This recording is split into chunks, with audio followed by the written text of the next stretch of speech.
How to clear YouTube cache and data. Hello everyone, welcome to this channel. I'm Emily and I'm here to help you out today. So without any delay, let's get started. So first of all, launch the settings application on your device, and as you tap on the settings, scroll down and tap on apps.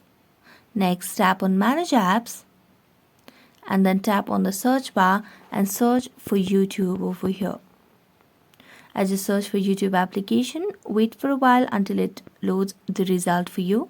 So tap on it, and here you can see the option of clear data at the bottom right corner of the screen. So tap on the clear data option, and then here you can see the option of clear cache. So tap on clear cache and then tap on OK.